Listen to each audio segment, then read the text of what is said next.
Good morning class. আশা করি তোমরা সকলে খুব ভালো রয়েছো। Welcome to right smart academy. আমি রয়েছি তোমাদের সাথে জিওগ্রাফির সুমন স্যার। স্টুডেন্ট, আমরা গত কয়েকটা ক্লাসে কিন্তু তোমাদের বইতে যে প্রথম অধ্যায় রয়েছে বহির্জাত প্রক্রিয়া ও তাদের দ্বারা সৃষ্ট ভূমিরূপ, সেই সম্পর্কে কিন্তু বিস্তারিত আলোচনা শুরু করেছিলাম। আচ্ছা স্টুডেন্ট, তোমরা আমাকে বলো তো, এই যে বহির্জাত প্রক্রিয়া গুলি কি কি? Very good. পৃথিবীর ভূপৃষ্ঠের বাইরে যে শক্তিগুলো কাজ করে, তাই না? কি কি শক্তি? বাহ, খুব ভালো বলেছো যে বায়ু শক্তি, হিমবাহ শক্তি, সমুদ্র তরঙ্গ, জোয়ার ভাটার শক্তি, তাই তো? হিমবাহ, এই যে শক্তিগুলো রয়েছে এগুলোকে আমরা বহির্জাত প্রক্রিয়া বলি। আচ্ছা, তোমরা বলতে পারবে যে অন্তর্জাত প্রক্রিয়ার দুটি উদাহরণ? আগে বলো তো, এই অন্তর্জাত প্রক্রিয়া কাকে বলে? তোমরা কিন্তু এটা ক্লাস 9-এ পড়েছিলে। Very good. ভূ অভ্যন্তরের মধ্যে যে গতিশীল প্রক্রিয়াগুলি রয়েছে সেগুলোকে আমরা কি বলবো? অন্তর্জাত প্রক্রিয়া, অর্থাৎ পৃথিবীর অভ্যন্তরে। উদাহরণ কি বলবে? Very good. ভূমিকম্প, অগ্ন্যুৎপাত। তাহলে এই যে ভূমিকম্প, অগ্ন্যুৎপাত, এগুলো কিন্তু আকস্মিক ঘটে যাওয়া ঘটনা। এর ফলে কিন্তু ব্যাপকভাবে ভূমিরূপের পরিবর্তন লক্ষ্য করা যায়, তাই না? আচ্ছা, সেই সব বিষয়ে আলোচনা তোমরা করেছিলাম। সাথে আমরা এই যে বর্জিত প্রক্রিয়ার, তোমরা বিভিন্ন রকম প্রক্রিয়া সম্পর্কে বললে, তার মধ্যে আমরা বহির্জাত প্রক্রিয়ার দ্বারা কিভাবে ভূমিরূপ সৃষ্টি হয় এবং নদ নদী দ্বারা এবং হিমবাহের দ্বারা কিভাবে ভূমিরূপ নতুন সৃষ্টি হচ্ছে সেটা কিন্তু আমরা জেনেছি। গত ক্লাসেই আমরা ভূমিরূপ পরিবর্তনে যে হিমবাহের ভূমিকা সেই সম্পর্কেও জেনেছি, তাই তো? আজকে আমরা কিন্তু আহ, এই যে ভূমিরূপ পরিবর্তনে আরো একটি যে বর্জিত প্রক্রিয়া রয়েছে, বায়ু, সেই বায়ুর ভূমিকা কি, বায়ুর কাজ কি, সেই সম্পর্কে কিন্তু আমরা বিস্তারিত জানবো। তার আগে গত ক্লাসের পড়া দেখি কেমন কার মনে আছে। স্টুডেন্ট, বলো তো যে হিমবাহ কি? Very good. হিমবাহ কি বললে? যে চির তুষারবৃত অঞ্চলে ক্রমাগত সঞ্চিত তুষার যখন চাপে সুবিশাল কঠিন বরফে পরিণত হয় এবং অভিকর্ষ টানের ফলে ভূ আহ, পৃষ্ঠ বরাবর কিন্তু নিচের দিকে নেমে আসে, তখন তাকে আমরা কি বলবো? হিমবাহ। এক কথায় হিমবাহ কথার অর্থ কি বলতো? Very good. এক কথায় হিমবাহ কথার অর্থ কিন্তু হলো বরফের নদী, তাই না? হিম কথার অর্থ কি? বরফ তো। তাহলে এই এক কথায় হিমবাহ কথার অর্থ কিন্তু হলো বরফের নদী। স্টুডেন্ট, বলো তো এই যে পৃথিবীর দ্রুতগামী হিমবাহ, অর্থাৎ কোন হিমবাহটি ভূ ও অর্থাৎ ভূপৃষ্ঠের দিকে বা এই অভিকর্ষ শক্তির দারুণ ভূমির ঢাল অনুসারে নিচের দিকে নেমে আসছে, দ্রুতগামী যে হিমবাহ তার নাম কি? Very good. গ্রিনল্যান্ডের জ্যাকবস ভান কিন্তু হলো পৃথিবীর বর্তমানে দ্রুতগামী হিমবাহ। আমরা হিমবাহর শ্রেণীবিভাগ করতে গিয়ে দেখেছিলাম যে মহাদেশীয় হিমবাহ রয়েছে, উপত্যকা হিমবাহ রয়েছে, তাই তো? আচ্ছা, আর কি রয়েছিল? পাদদেশীয় হিমবাহ রয়েছে। তাহলে তোমরা আমাকে বলবে যে পৃথিবীর বৃহত্তম মহাদেশীয় হিমবাহ কোনটি? খুব গুরুত্বপূর্ণ একটা প্রশ্ন। আশা করি তোমাদের মনে আছে উত্তর সকলের। বলো তো, পৃথিবীর বৃহত্তম মহাদেশীয় হিমবাহ কোনটি? বাহ, খুব ভালো বলেছো যে ল্যামবার্ট হিমবাহ কিন্তু হলো পৃথিবীর বৃহত্তম মহাদেশীয় হিমবাহ, তাই তো? আচ্ছা, এবারে যদি তোমাদের প্রশ্ন আসে পরীক্ষায় যে পৃথিবীর দীর্ঘতম উপত্যকা হিমবাহ কোনটি, মনে আছে? বলো তো কোথায়? Very good. আলাস্কার হুবার্ট। আলাস্কার হুবার্ট যে হিমবাহটি, সেটি হলো কিন্তু পৃথিবীর কি দীর্ঘতম উপত্যকা হিমবাহ। আচ্ছা, তাহলে আমরা কি দেখলাম? যে মহাদেশীয় হিমবাহ, উপত্যকা হিমবাহ। এবারে আরো একটা কিন্তু বিষয় ছিল, যেটি হলো কিন্তু পাদদেশীয় হিমবাহ। তাহলে তোমরা আমাকে বলো যে পৃথিবীর বৃহত্তম পাদদেশীয় হিমবাহটির নাম কি? এগুলো কিন্তু সবই গুরুত্বপূর্ণ শর্ট প্রশ্ন। গত ক্লাসে এগুলো সব আমরা আলোচনা করেছি। তাহলে বলো। Very good. আলাস্কার মেলাস্পিনা কিন্তু হলো পৃথিবীর বৃহত্তম পাদদেশীয় হিমবাহ। মেলাস্পিনা, খুব ভালো করে মনে রাখবি যে আলাস্কার মেলাস্পিনা। আচ্ছা, ভারতবর্ষ আমরা বসবাস করছি, যদি বলে ভারতের বৃহত্তম হিমবাহের নাম কি, তখন তোমরা কি উত্তর দেবে বলো তো? ভেরি গুড, খুব ভালো বলেছো যে ভারতের আহ, বৃহত্তম হিমবাহের নাম কিন্তু হলো সিয়াচেন, তাই না? তাহলে আমরা হিমবাহের ধারণা সম্পর্কে জেনেছিলাম। এছাড়া হিমবাহের যে প্রকারভেদ সেটাও জানলাম, তাই না? আচ্ছা স্টুডেন্ট, তোমাদের মনে আছে যে হিমশৈল কাকে বলে? বলো তো হিমশৈল কাকে বলে? বাহ, খুব ভালো বলেছে। যে সমুদ্রের মধ্যে ভাসতে থাকা বড় বড় যে বরফের চাই তাকে আমরা কি বলবো? হিমশৈল। এই হিমশৈলের বিশেষ কিছু গুরুত্ব রয়েছে কিন্তু, একটা দুটো বলো তো কি গুরুত্ব? ভেরি গুড, এই হিমশৈল হলো কিন্তু মিষ্টি জলের আধার, তাই না? আর কি, এই হিমশৈল কিন্তু সমুদ্রে থাকলে জাহাজের পক্ষে যাতায়াতের অসুবিধা হয়, তাই তো? আর হিমবাহ বা এই যে হিমশৈল, আমরা জানছি যে হিমশৈল কিন্তু পৃথিবীর যে গ্রিনল্যান্ড এবং আহ, আন্টার্কটিকা যে মহাদেশ রয়েছে সেই অঞ্চলে কিন্তু সব থেকে বেশি লক্ষ্য করা যায়। তাহলে পৃথিবীর বেশিরভাগ হিমশৈল কোথায় লক্ষ্য করা যায়? গ্রিনল্যান্ডে এবং আন্টার্কটিকা।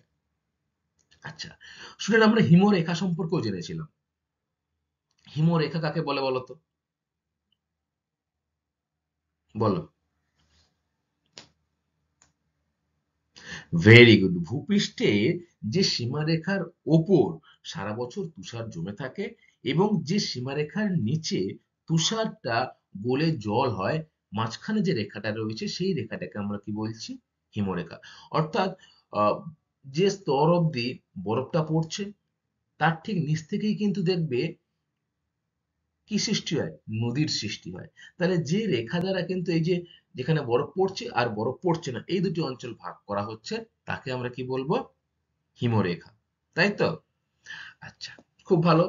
তোমরা কিন্তু হিমবাহের ক্ষয়কাজ সম্পর্কে পড়েছিলে, বলো তো হিমবাহে ক্ষয়কাজের ফলে সৃষ্টি ভূমিরূপগুলি কি কি? ভেরি গুড, প্রথমে কি বললে? সার্ক বা করি। এই যে সার্ক কথাটি কোন দেশে ব্যবহার করা হয় বলো তো? ভেরি গুড, এই যে করিকে ফ্রান্সে কিন্তু কি নামে ডাকা হয়? সার্ক, তাই তো? আচ্ছা এছাড়া আর কি তৈরি হয়? ভেরি গুড, এরিটি বা অ্যারেট নাম্বার দুই হচ্ছে। তারপর তিন নম্বর হলো কি? পিরামিড চূড়ো, ইউ আকৃতির হিমবাহ উপত্যকা, এছাড়া ঝুলন্ত উপত্যকা, রসে মোতানে। আর কি সৃষ্টি হয় বলতো? ক্র্যাক বা টেল। আর কি? ফিয়ট ও ফিয়াট, তাই না? এই যে ভূমিরূপগুলো এগুলো কিন্তু সব হিমবাহের ক্ষয়কাজের ফলে সৃষ্টি হয়। তোমরা আমাকে বলো তো, এই যে পৃথিবীর বৃহত্তম যে ফিয়ট সেটির নাম কি? বলো। গ্রিনল্যান্ডে রয়েছে। গ্রিনল্যান্ডের স্কোরসবি সাউন্ড, স্কোরসবি সাউন্ড কিন্তু হলো পৃথিবীর বৃহত্তম ফিয়াট। স্টুডেন্ট, এই যে ফিয়াট যে তোমাদের আমি বললাম, এই ফিয়াট কিন্তু একটা দেশে প্রচুর পরিমাণে লক্ষ্য করা যায়। দ্য ল্যান্ড অফ ফিয়াটস বলা হয় সেই জন্যই দেশটিকে। কোন দেশটিকে দ্য ল্যান্ড অফ ফিয়াটস বলা হয় বলতো? ভেরি গুড, নরওয়েকে কিন্তু বলা হয় দ্য ল্যান্ড অফ ফিয়াটস। ভারতের একটা জায়গা রয়েছে ঋষিগঙ্গা বলে, বদ্রীনাথের নিকট একটা জায়গা রয়েছে ঋষিগঙ্গা। এই ঋষিগঙ্গা কিসের উদাহরণ বলতো? খুব ভালো বলেছো যে হিমবাহের ক্ষয়কাজের ফলে গঠিত যে ভূমিরূপ তার মধ্যে ঝুলন্ত উপত্যকা রয়েছে, সেই ঝুলন্ত উপত্যকার উদাহরণ কিন্তু হলো এই ঋষিগঙ্গা। হিমবাহের সঞ্চয় কাজের ফলেও কিন্তু বিভিন্ন রকম ভূমিরূপ সৃষ্টি হয়েছিল, তাই না?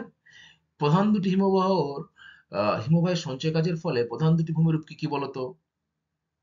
বাহ, খুব ভালো বলেছো যে এক গ্রাবরেখা, দ্বিতীয় হচ্ছে ড্রামলিন। গ্রাবরেখা কি? যে হিমবাহ ক্ষয়জাত পদার্থগুলো যখন সে ক্ষয় করে নিয়ে আসে তার সাথে কিন্তু সে সঙ্গে বয়ে নিয়ে আসে নুড়ি কাকড় বালি, এগুলো সে সঞ্চয় করে। সেই সঞ্চয় কাজকে কিন্তু কি বলা হয়? গ্রাবরেখা। আর ড্রামলিন কি বলো? যখন হিমবাহ প্রবাহপথে শিলাখণ্ডগুলি চূর্ণ বিচ্ছিন্ন হয়ে নুড়ি কাঁকড় বালি প্রভৃতি সঞ্চিত হয়ে উল্টোনো নৌকা বা উল্টোনো চামচের মতো দেখতে হবে, তখন তাকে আমরা কি বলবো বলতো? Drumlin. Very good. Basket of egg drumlin নামেও কিন্তু পরিচিত, অর্থাৎ উল্টানো যে আহ, তোমার ডিম রাখলে যেরকম মনে হয়, ড্রামলিনকে কিন্তু ডিম ডিমের মতো আকৃতি মনে হয়, তাই বাস্কেট অফ এগ টপোগ্রাফিও কিন্তু কাকে বলা হয়, ড্রামলিন। এছাড়া কি পড়েছিলাম আমরা, হিমবাহ ও জলধারার মিলিত সঞ্চয় কার্যে কিছু ভূমিরূপ রয়েছে, তাই তো? তোমরা শুধু আমাকে বলবে সেই ভূমিরূপগুলি কি কি।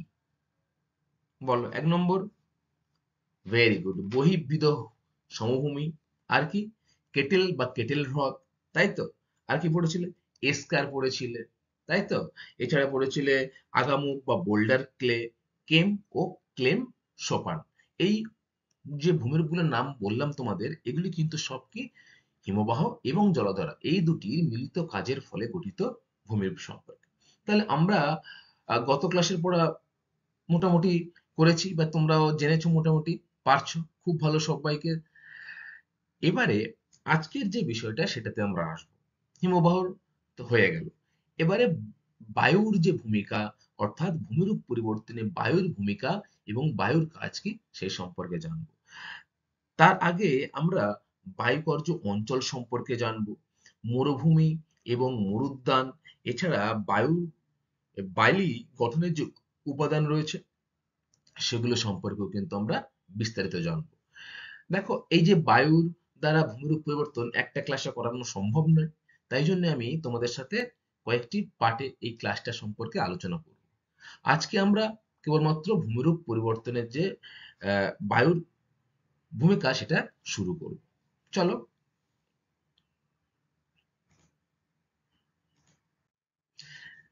দেখো, ভূমিরূপ পরিবর্তনকারী শক্তি হিসাবে নদী ও হিমবাহের মতো বায়ুর ভূমিকাও কিন্তু গুরুত্বপূর্ণ। দেখো, নদী হিমবাহ আমরা দুটোই পড়লাম। এই যে নদী হিমবাহ কি ভূমিরূপ পরিবর্তন করছে, বিশেষ করে নদী কিন্তু 70% যে অঞ্চল সেটা ভূমিরূপ পরিবর্তন করে, তুলনামূলকভাবে অনেকটাই কম। হিমবাহ মাত্র পৃথিবীর 10% অঞ্চলে ভূমিরূপ সৃষ্টি করে। তবে বায়ু কার্যের প্রভাব নদীর থেকে কিন্তু কম, কিন্তু আবার এই যে হিমবাহর থেকেও কিন্তু বেশি। অর্থাৎ ভূমিরূপ পরিবর্তনে বায়ুর ভূমিকা কিন্তু গুরুত্বপূর্ণ ভূমিকা পালন করে। তোমাদের মনে হতেই পারে যে ভূমিরূপ পরিবর্তনে বায়ু কিভাবে ভূমিকা নেবে। বাতাস তো হচ্ছে, আমাদের গায়ে লাগছে বাতাস, আমরা শ্বাস প্রশ্বাস নিচ্ছি, এই বায়ু কিভাবে ভূমিরূপ পরিবর্তন করবে, তোমাদের মনে হতেই পারে। কিন্তু একটা জিনিস ভেবে দেখো, আমাদের এই ভারতবর্ষ তথা পৃথিবীর বিভিন্ন জায়গায় কিন্তু মরুভূমি রয়েছে, মরুপ্রায় অঞ্চলও রয়েছে। সেখানে কোনো গাছপালা নেই, বৃষ্টির পরিমাণ কম, ফলে এই যে বাতাস কিন্তু কি হয়, মরুভূমিতে কি রয়েছে, বালি রয়েছে, সেই বালি কিন্তু এক স্থান থেকে অন্য স্থানে বয়ে নিয়ে গিয়ে বিভিন্ন রকমের যে ভূমিরূপ সেটি সৃষ্টি করে। সেটা সম্পর্কে আমরা অবশ্যই জানবো। তার আগে আমরা জেনে নেবো যে মরুভূমি এবং মরুপ্রায় এই দুটি বিষয় কি কি। তোমরা সকলেই প্রায় জানো যে মরুভূমি কাকে বলে, তাই না? ভূপৃষ্ঠে যে স্থানে দীর্ঘকাল ক্ষুদ্র ধরে গড় বৃষ্টি কিন্তু 25 সেমির কম, তাহলে দীর্ঘদিন ধরে কিন্তু গড় বৃষ্টি যেখানে 25 সেমির কম, গাছপালা প্রায় নেই বললেই চলে, এবং মানুষের বসবাস অনুপযোগী, মানুষ সেখানে বসবাস করতে পারে না, এরকম স্থানকে আমরা কি বলছি, মরুভূমি। তাহলে কি জানলে, যে ভূপৃষ্ঠের যে স্থানে দীর্ঘকাল বৃষ্টিপাতের গড় কিন্তু 25 সেমির কম, গাছপালা প্রায় নেই বললেই চলে, এবং অঞ্চলটি মানুষের বসবাসের অনুপযোগী, সেই স্থানকে আমরা কি বলছি, মরুভূমি।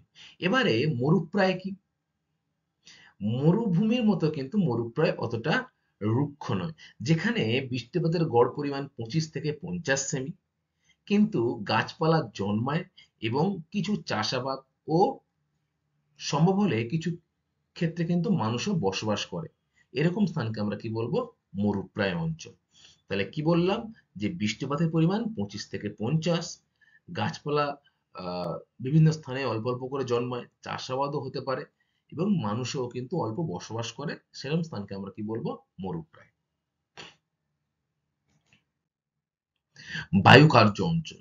দেখো, বায়ু কার্য অঞ্চল বলতে বায়ু কোন কোন অঞ্চলে তার কাজটা বেশি করে থাকে, মরুভূমি, মরুপ্রায়, উপকূল, এই তিনটি অঞ্চলে কিন্তু বায়ুর ভূমিকা ভূমিরূপ পরিবর্তনে গুরুত্বপূর্ণ ভূমিকা পালন করে।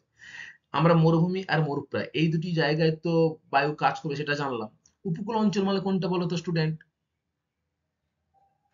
ভেরি গুড, সমুদ্র তীরবর্তী অঞ্চল, তাই না? দেখো সমুদ্র তীরবর্তী অঞ্চলেও কিন্তু তোমরা নিশ্চয়ই কেউ কখনো ঘুরতে গেছো সমুদ্রের পাড়ে, খুব জোরে হাওয়া হয় না? তাহলে সেই হাওয়া কিন্তু ভূমিরূপ পরিবর্তনে গুরুত্বপূর্ণ ভূমিকা পালন করে। তাই কি বলছে? বায়ুর কার্য অঞ্চলগুলি কি কি? মরুভূমি, মরুপ্রায় অঞ্চল এবং উপকূলবর্তী অঞ্চল, এই তিনটি। পৃথিবীর 3 ভাগের 1 ভাগ অঞ্চলই শুষ্ক ও রুক্ষ মরুভূমির অন্তর্গত। এর মধ্যে প্রায় 15 থেকে 20 ভাগ অঞ্চল বায়ু কার্যের অন্তর্গত। তাহলে বায়ু কিন্তু বিভিন্নভাবে কার্যের মধ্যে পৃথিবীর যে 3/1 ভাগ তোমার মরুভূমি রয়েছে সেখানে কিন্তু তার কার্যকরী ভূমিকাটা পালন করে। দেখো তারপরে রয়েছে বায়ুকার্য অঞ্চল এবং প্রধান প্রধান মরুভূমি। পৃথিবীর মরুভূমিকে কিন্তু প্রধান দুটি শ্রেণীতে ভাগ করা যায়। তাহলে পৃথিবীর মরুভূমিকে প্রধান কয়টি শ্রেণীতে ভাগ করা যায়? দুটি শ্রেণীতে। কি কি? এক হচ্ছে ক্রান্তীয় মরুভূমি বা উষ্ণ মরুভূমি। খুব ভালো করে মনে রাখবে, ক্রান্তীয় মরুভূমি বা উষ্ণ মরুভূমি। উদাহরণ কি? আফ্রিকার উত্তরে সাহারা মরুভূমি। আমরা সকলেই নাম শুনেছি সাহারা মরুভূমি। বলতো এটি কিসের জন্য বিখ্যাত? ভেরি গুড, পৃথিবীর বৃহত্তম মরুভূমির নাম কিন্তু হলো এই সাহারা মরুভূমি। এছাড়া দক্ষিণে রয়েছে কালাহারি, এটাও কিন্তু আফ্রিকাতে অবস্থিত। আফ্রিকার উত্তরে রয়েছে সাহারা এবং দক্ষিণে রয়েছে কিন্তু কালাহারি, নাবিব মরুভূমি। ঠিক আছে? আফ্রিকাতে হলো। দ্বিতীয় রয়েছে দেখো পশ্চিম এশিয়ার ভারাল খালি, নাফস, এই দুটোও কিন্তু গুরুত্বপূর্ণ মরুভূমি, উষ্ণ মরুভূমি এগুলো সব। এছাড়া উত্তর আমে- উত- উত্তর আমেরিকার সোরেনান বা মাজাভে, দক্ষিণ আমেরিকার আটাকানা মরুভূমি বা সেচুরা মরুভূমি, ভারত ও পাকিস্তানে কিন্তু একটা বিখ্যাত মরুভূমি রয়েছে। কি নাম বলতো? বাহ, খুব ভালো বলেছো, যে থর মরুভূমি। দেখো এই যে আমাদের দেশ ভারতবর্ষ, ছবি দেখো তোমরা, ভারতের মরু অঞ্চলের মধ্যে এই যে রাজস্থান, গুজরাটের কিছুটা অংশ, ঠিক আছে, এই অংশগুলো এবং পাকিস্তানেও কিন্তু রয়েছে এই থর মরুভূমিটা। তাহলে ভারতের যে উষ্ণ মরুভূমি সেটা কিন্তু রাজস্থানেই রয়েছে, ভারত ও পাকিস্তানে থর মরুভূমি নামে পরিচিত। এছাড়া অস্ট্রেলিয়ায় রয়েছে অস্ট্রেলীয় মরুভূমি। এগুলো সব হলো কিন্তু উষ্ণ মরুভূমি। এরপরে রয়েছে দেখো নাতিশীতোষ্ণ মরুভূমি। উত্তর আমেরিকার গ্রেট ব্রেসিন, দক্ষিণ আমেরিকার প্যাটাগোনিয়া এবং এশিয়ার গোবি মরুভূমি আর তাকলামাকান মরুভূমি বিখ্যাত বা প্রভৃতি আরো রয়েছে। তাহলে দুটো ভাগে ভাগ করা যাচ্ছে আমাদের এই মরুভূমি অঞ্চলকে। কি? এক হচ্ছে ক্রান্তীয় বা উষ্ণ মরুভূমি অঞ্চল, যেখানে পৃথিবীর বিখ্যাত সাহারা, কালাহানি, নাবিম, এছাড়া ভারতের থর, দক্ষিণ আমেরিকার আটাকানা মরুভূমি, অস্ট্রেলিয়ান মরুভূমিগুলি পড়ছে। আর নাতিশীতোষ্ণ অঞ্চলে গ্রেট বেসিন, প্যাটাগোনিয়া, তারপরে গোবি মরুভূমি, এগুলো কিন্তু পড়ছে। আচ্ছা, এরপরে দেখা রয়েছে মরুভূমিতে বায়ু প্রধান শক্তিরূপে কাজ করে কেন? মরুভূমিতে এই যে বাতাস প্রধান শক্তিরূপে কাজ করে কেন? চলো সেটা জানবো আমরা, একদমই সহজ বিষয়। প্রথমে 1 নম্বর রয়েছে দেখো যান্ত্রিক আবহবিকারের প্রাধান্য। তোমরা ক্লাস 9-এ কিন্তু আবহবিকার সম্পর্কে পড়েছিলে, পড়েছিলে তো? পড়েছিলে। সেখানে তোমরা কি দেখেছিলে? যে আবহবিকার যে বিভিন্ন ধরন, সেগুলো স্বল্পমোচন, ক্ষয়ীভবন, অগ্নিভবন, তাই না? এবং রাসায়নিক আবহবিকারও ছিল। দিন-রাত্রি ও শীত-গ্রীষ্মের উষ্ণতার তারতম্য খুব বেশি হওয়ার জন্যে যান্ত্রিক আবহাওয়া বিভিন্ন প্রক্রিয়ায় শিলা ভেঙে টুকরো টুকরো হয়ে অবশেষে বালিকণায় পরিণত হয়। বালি বায়ুর ক্ষয়কার্যের প্রধান উপাদান।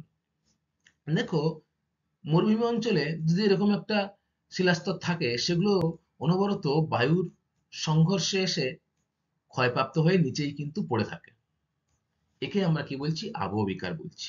তাহলে বায়ু কার্যের দ্বারা কিন্তু সেই শিলাটা ক্ষয়বিক্ষত হচ্ছে। তাহলে মরুভূমিতে এটা হচ্ছে। তাই মরুভূমিতে কিন্তু বায়ু প্রধান শক্তি রূপে কাজ করে।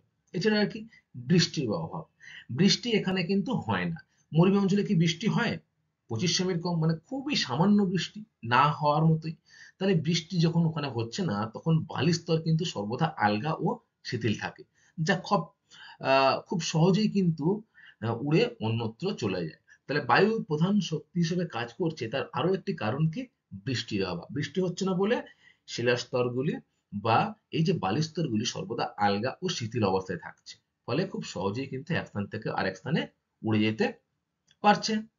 দেখো, এই যে তোমরা ভূমিরূপগুলি দেখতে পাচ্ছ, এই যে উঁচু, এখানে নিচু, এগুলো কিন্তু সবই বায়ুর দ্বারা সম্ভব হয়েছে। কারণ বায়ু এক স্থান থেকে এই বালি কিন্তু আরেক স্থানে বয়ে নিয়ে আসছে। বায়ুর কার্যেই ফলে কিন্তু এটা সৃষ্টি হয়েছে। আচ্ছা, আর কি রয়েছে দেখো। 3, গাছপালার অভাব। মরুভূমি অঞ্চলে কিন্তু গাছপালা লক্ষ্য করা যায় না। ফলে বায়ু কিন্তু বিনা বাধায় প্রভাবিত হতে পারে। আমাদের এখানে কি ঘরবাড়ি রয়েছে, গাছপালা রয়েছে, বায়ু কি হয়? বাধাপ্রাপ্ত হয় তো। কিন্তু বৃষ্টির অভাবে গাছপালা নেই বলেই বায়ু বাধাহীনভাবে প্রবল বেগে কিন্তু প্রবাহিত হতে থাকে কোথায়? মরুভূমি অঞ্চলে। ফলে বিভিন্ন রকম ভূমিরূপ সৃষ্টিতে বায়ু কিন্তু গুরুত্বপূর্ণ ভূমিকা পালন করে। তাহলে আমরা কি জানলাম? যে মরুভূমি অঞ্চলে বায়ু প্রধান শক্তি রূপে কাজ করে কেন? তাহলে এই 3টি কারণ তোমরা মনে রাখবে। 1 কি? যান্ত্রিক আবহবিকার। 2, ভেরি গুড, বৃষ্টিপাতের অভাব। এবং 3 নম্বর কিন্তু হলো গাছপালার অভাব। এবারে এই যে মরুভূমিতে বালিকণার উৎপত্তি হচ্ছে, সেই বালিকণার কিভাবে উৎপত্তি হচ্ছে সেটা আমরা একটু দেখব। বালি হলো শিলাজাত অজৈব পদার্থ, যার ব্যাস 0.02 থেকে 2 মিমি পর্যন্ত। মরুভূমির গঠনের প্রধান উপাদান হলো কিন্তু বালি। একটা মরুভূমি যখন সৃষ্টি হবে, তার যে প্রধান উপাদান, তখন আমরা কাকে মরুভূমি বলে আখ্যা দেবো? যখন সেটি বালি দ্বারা গঠিত হবে। তাহলে মরুভূমি গঠনের প্রধান উপাদান কি? বালি। এছাড়া বালি দেখা যায় আর কোথায় কোথায় বলো তো স্টুডেন্ট? তোমরা জানো কোথায় কোথায় মরুভূমি ছাড়া আর বালি দেখা যায়? ভেরি গুড, উপকূল অঞ্চলে, সমুদ্রের পাড়ে কিন্তু বালি দেখা যায়। তোমরা অনেকে কেউ আহ পুজোর সময় বা গরমের ছুটিতে দীঘা ঘুরতে গেছো। তাহলে দীঘার সমুদ্র সৈকতে আমরা গেলে কি দেখতে পাই? যে চরটা, সেটা বালি চর না? সেটা সমুদ্র তরঙ্গের দ্বারা সেই বালি কিন্তু উপরে উঠে আসছে, এবং হাওয়ার দ্বারা সেই বালি কিন্তু এক স্থান থেকে অন্য স্থানে উড়ে গিয়ে ভূমির উপর সৃষ্টি করে। এটাও কিন্তু তোমরা মনে রাখবে। এছাড়া কোথায় দেখি? নদী যেখানে এসে কিন্তু মিলিত হয় সমুদ্রের সঙ্গে, সেই মোহনা অঞ্চলেও কিন্তু আমরা বালির কণা দেখতে পাই। তোমরা এখানে মনে রাখবে যে মরুভূমি গঠনের মূল উপাদান কি তাহলে? বালি। আচ্ছা, এরপরে দেখো, বালি গঠনের প্রধান উপাদান হলো আবার কোয়ার্টজাট খনিজ। তাহলে মরুভূমি উপাদানের মূল উপাদান যদি বালি হয়, আবার বালি গঠনের মূল উপাদান কি? কোয়ার্টার্চ খনিজ। এছাড়া বালির মধ্যে থাকে ফেলসপার, অভ্র, জিপসাম প্রভৃতি খনিজ। তাহলে বালির মধ্যে কি হয়েছে? অভ্র থাকে। অভ্র কি চিকচিক করে না? বালিও দেখবে মাঝে মাঝে কিন্তু চিকচিক করে। সেই জন্য বালির মধ্যে অভ্র থাকে, জিপসাম থাকে, প্রভৃতি খনিজ কিন্তু বালির মধ্যে লক্ষ্য করা যায়। আর এই বালিটা গঠন হয় কিসের মাধ্যমে? প্রধান উপাদান কি বালির? ভেরি গুড, কোয়ার্টার্চ খনিজ। আচ্ছা, এবারে দেখো 1 নম্বর, মরুভূমি অঞ্চলে সিলিকেট সমৃদ্ধ শিলা, যেটা গ্রানাইট, ডায়োরাইট, গ্রাবো, বেলেপাথর ইত্যাদি দিয়ে হয়। ক্ষুদ্রকণা বিসরণ, স্বল্পমোচন, প্রস্তরচায়ী খণ্ডকরণ প্রভৃতি যান্ত্রিক আবহবিকারের প্রক্রিয়ার প্রভাবে চূর্ণ বিচূর্ণ হয়। তাহলে আমরা যান্ত্রিক আবহবিকার পড়েছিলাম, সেখানে অগ্নিভবন, ক্ষয়ীভবন, ক্ষুদ্রকণা বিসরণ, স্বল্পমোচন, প্রস্তরচায়ী খণ্ডকরণ, এই যে যান্ত্রিক আবহবিকারের যে ধরনগুলো, এগুলোর দ্বারা কিন্তু আহ শিলা শিলাস্তরগুলো কিন্তু চূর্ণ বিচূর্ণ প্রথমে হয়। তারপরে কি হয়?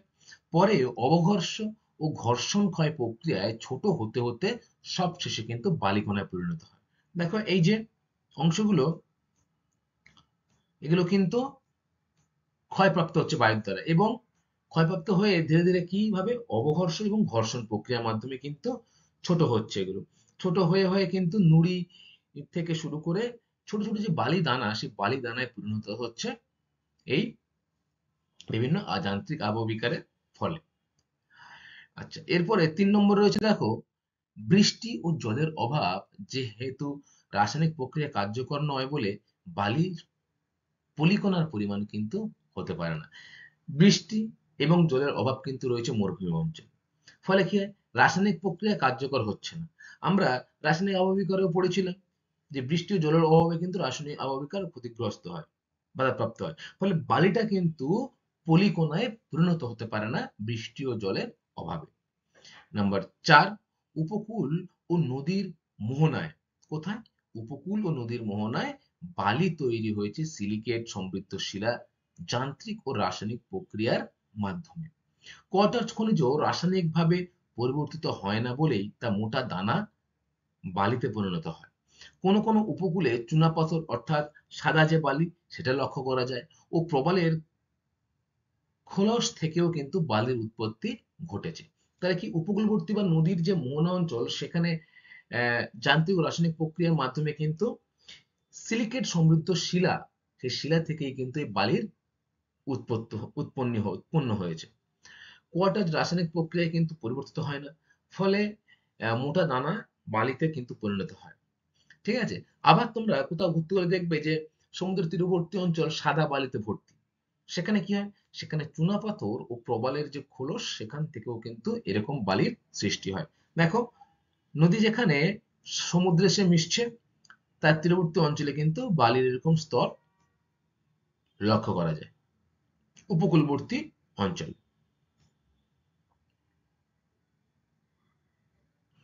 আচ্ছা, এরপরে আমরা দেখবো স্টুডেন্ট যে মরুদ্যান কি। মরুভূমির ভিতর কোনো কোনো স্থানে জলের উৎস, সেটা হচ্ছে আর্টিজিও কূপ বা হ্রদ। আর্টিজিও কূপ মানে কি? যে মাটির তলায় যদি খনন করি আমি সেখান থেকে কিন্তু অনবরত জল একা একা পাম্প ছাড়া বেরিয়ে আসে, সেটাকে আমরা আর্টিজিও কূপ বলি। বা হ্রদও কিন্তু থাকলে সেখানে গাছপালা, কৃষিকাজ গড়ে ওঠে। এই জায়গাগুলি হলো কিন্তু মরুদ্যান। দেখো এই যে এটি কিন্তু মরুদ্যান।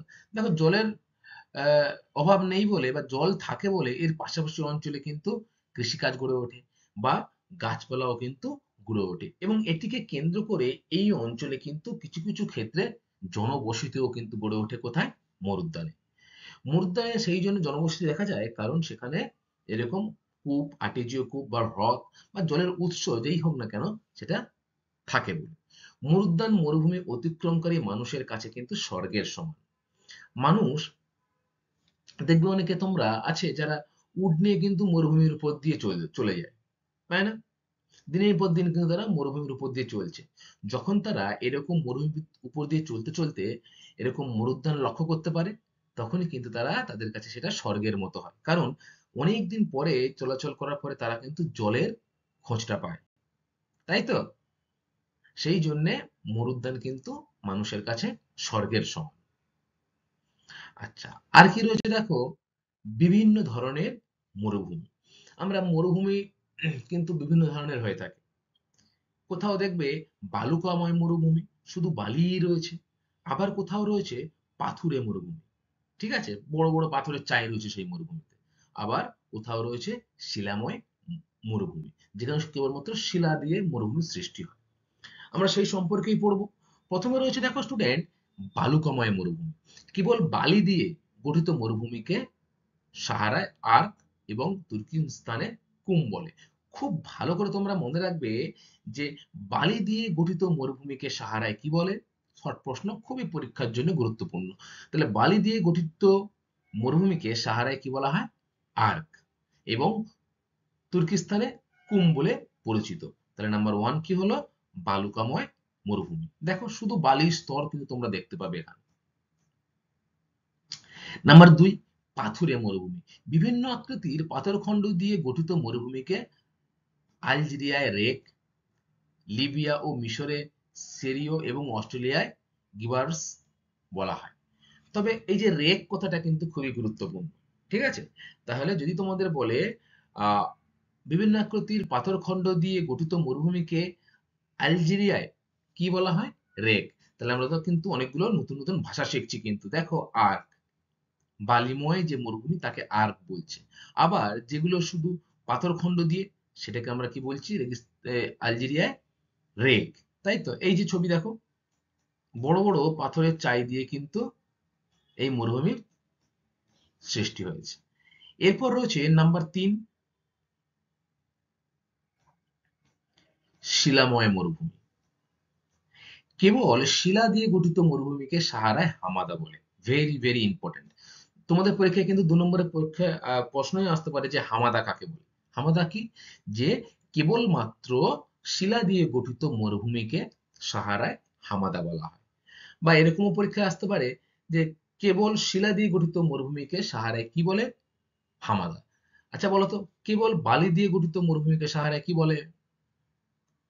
ভেরি গুড, তাকে কি বলা হয়? আর্ক। তাই তো? আচ্ছা, এবার রয়েছে দেখো উপকূলে বায়ু কিভাবে ভূমির পরিবর্তন ঘটায়। উপকূল মানে সমুদ্র তীরবর্তী অঞ্চলে, তাই তো? উপকূলে সমুদ্রের দিক থেকে জোরে বাতাস বয়। দেখো এই যে ছবিতে তোমরা দেখছো, খুব জোরে কিন্তু বাতাস বইছে। সমুদ্রের পাড়ে কি হয়? খুব জোরে বাতাস বয় তো, ঢেউও হয় জোরে। তাহলে এই উপকূল সমুদ্রের দিক থেকে কিন্তু খুব জোরে বাতাস বয়ে চলে। এই বাতাস উপকূলের বালিকে উড়িয়ে নিয়ে অন্য স্থানে সঞ্চয় করে এবং বালিয়াড়ি তৈরি করে। খুব ইম্পর্টেন্ট যে বালিয়াড়ি কিভাবে সৃষ্টি হয়। তোমাদের পরীক্ষায় আসতেই পারে যে বালিয়াড়ি কি বা বালিয়াড়ি কিভাবে সৃষ্টি হয়। তাহলে কি বলবে? যে উপকূলবর্তী অঞ্চলে বা সমুদ্র উপকূল অঞ্চলে সমুদ্রের দিক থেকে কিন্তু খুব জোরে বাতাস বয়। এই বাতাস কিন্তু উপকূলের যে বালি রয়েছে সে বালিকে উড়িয়ে নিয়ে গিয়ে অন্য স্থানে সঞ্চয় করে বালিয়াড়ির সৃষ্টি করে। ঠিক আছে? এরকম প্রশ্ন আসতে পারে পরীক্ষায় যে বালিয়াড়ি কোথায় লক্ষ্য করা যায়? কি বলবে? সমুদ্র উপকূল অঞ্চলে কিন্তু বালিয়াড়ি লক্ষ্য করা যায়। তাই উপকূলে বায়ু অপবাহন ও সঞ্চয় কাজের মাধ্যমে ভূমিরূপ সৃষ্টি করে, ক্ষয়কার্য ততটা নয়। তা তোমরা মনে রাখবে উপকূলবর্তী অঞ্চলে কিন্তু বায়ু বেশি সঞ্চয় কাজ করে, ক্ষয় কাজ কিন্তু খুবই কম করে।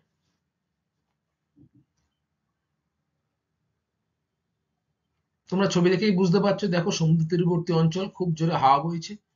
ফলে এই তীরবর্তী অঞ্চলে যে বালি রয়েছে সেটি কিন্তু উড়ে গিয়ে অন্যত্র স্থানে ভূমিরূপের সৃষ্টি করবে। ফলে এটি সঞ্চয় কাজের মাধ্যমে কিন্তু ভূমিরূপ সৃষ্টি করবে।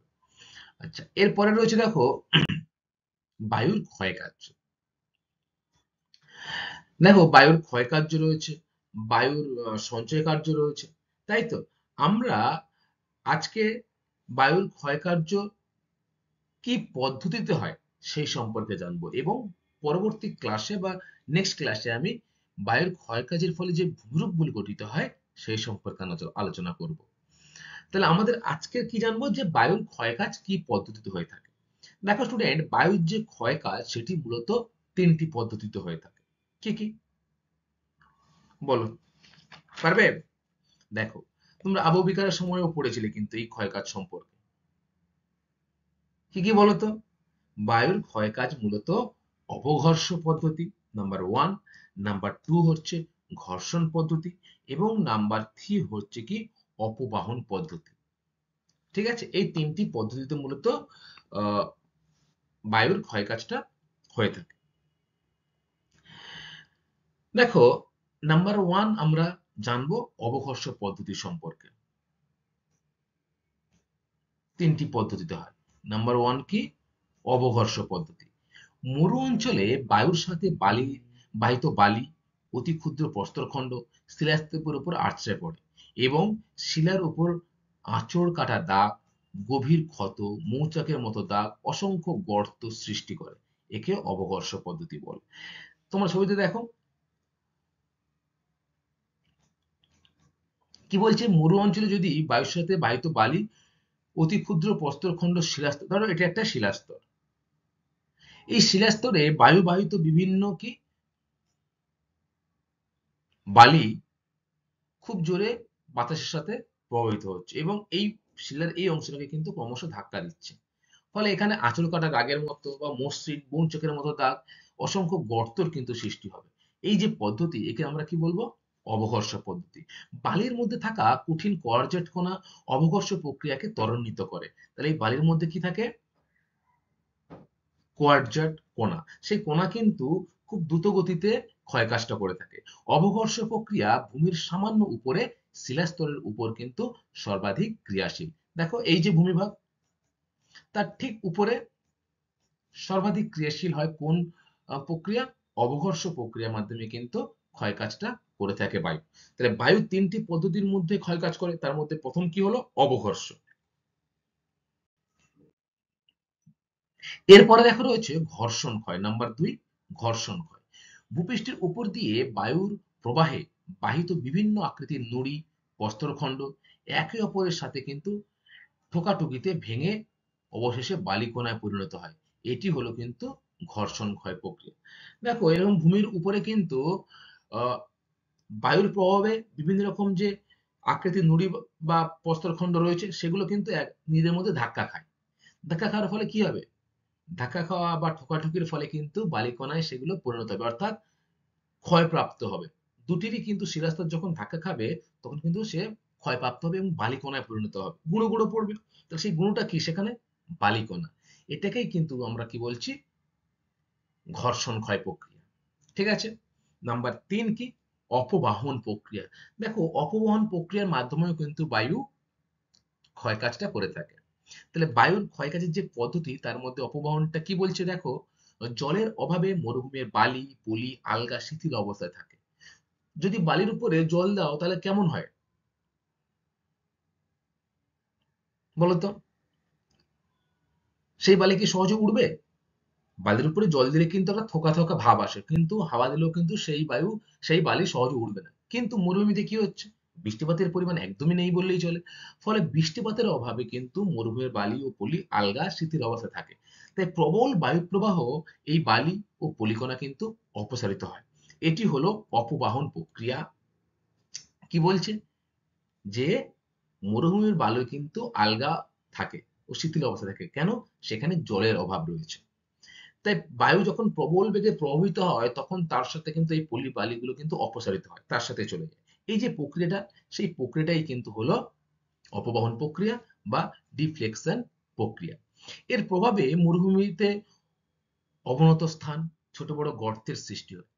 যে স্থান থেকে বালি অন্য স্থানে সঞ্চিত হবে সেইখানে কিন্তু সে সঞ্চয় কাজের ফলে ভূমিরূপ সৃষ্টি করছে।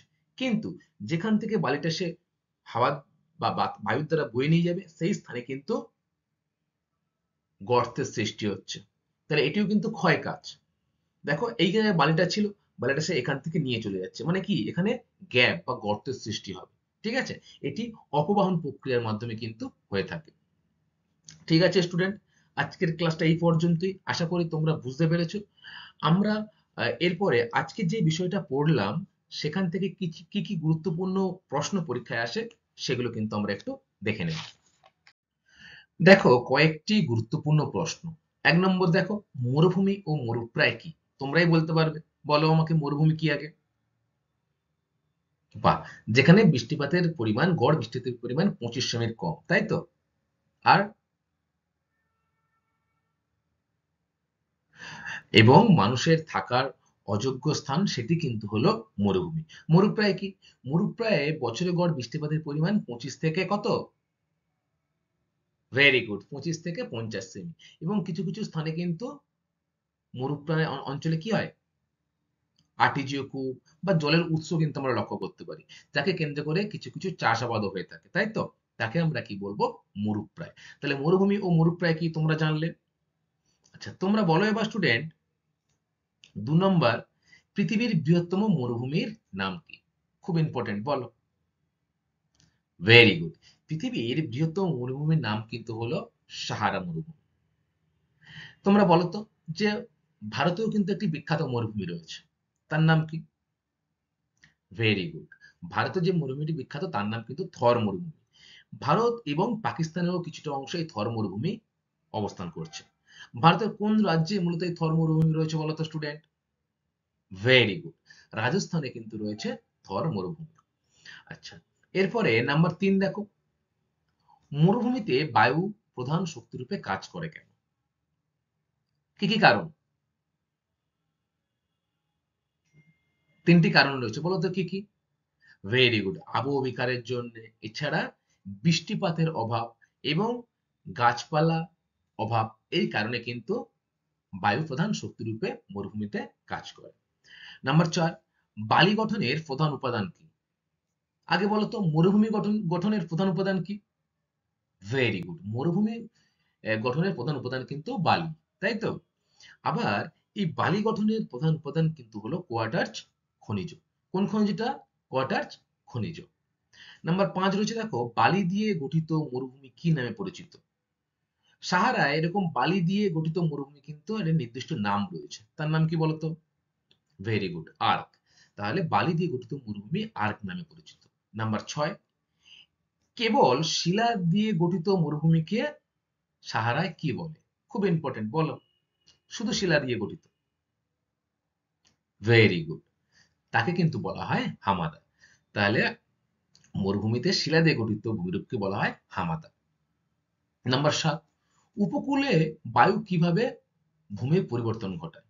উপকূল অর্থাৎ সমুদ্রের তীরবর্তী অঞ্চল, সেখানে সমুদ্র থেকে কিন্তু দিক থেকে কিন্তু খুব জোরে বাতাস প্রভাবিত হয় স্থলভাগের দিকে, ফলে সেখান থেকে বালিগুলো কিন্তু অন্য স্থলে সঞ্চিত হয়ে ভূমিরূপের পরিবর্তন ঘটায়। ঠিক আছে, এটা কিন্তু তোমরা মনে রাখবে।